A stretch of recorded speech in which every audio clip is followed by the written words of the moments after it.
4 years ago, World Child Cancer opened Malawi's first children's cancer ward. Without it, the symptoms Joseph's mother saw in her 9-year-old son would have gone untreated. The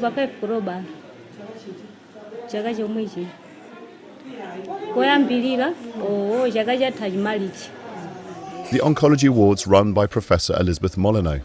She's worked in Africa for 40 years and treated malaria, malnutrition and HIV, but passionately believes that child cancer needs to be a priority too. I think a child who has cancer, wherever they live, should surely be given the same sort of chance as any other child. And I think that's what our mothers are saying. They're not asking for anything special, they're asking for what you would ask for and what I would ask for. She's developed a pioneering protocol for common childhood cancers like Joseph's and raised survival rates to as much as 60%. Just £50 has paid for the chemotherapy drugs to cure Joseph's Burkitt's lymphoma.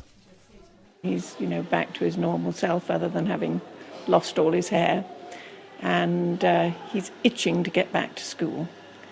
And today is the last of his chemotherapies.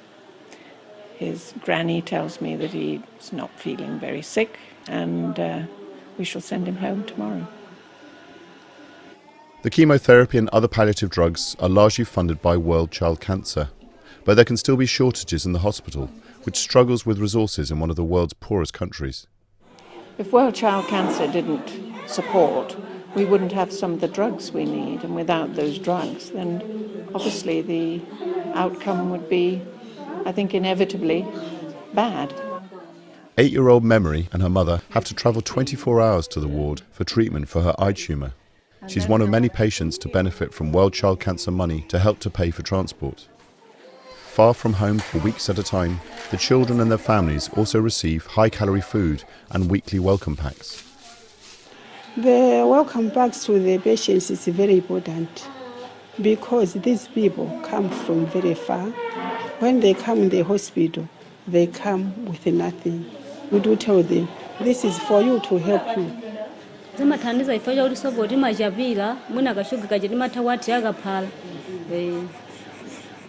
Cancer also demands quick diagnosis, especially when children arrive with fast-growing tumours.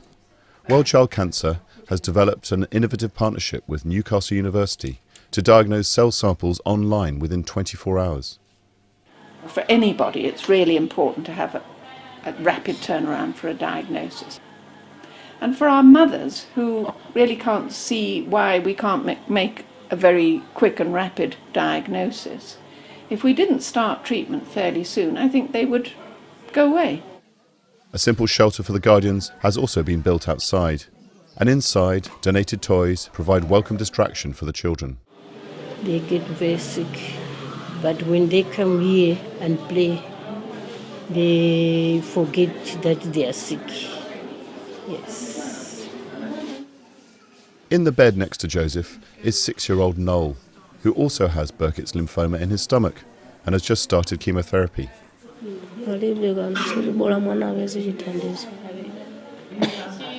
So he's had one set of treatment and we can't feel the mess anymore. So he's done wonderfully well. And I was just telling his mum that, and she was delighted that we couldn't be. That doesn't mean to say he's completed his treatment. He will have 4 courses. But it just shows you how some of these very rapid growing tumours can respond so dramatically to being treated. So we feel very positive about this little lad.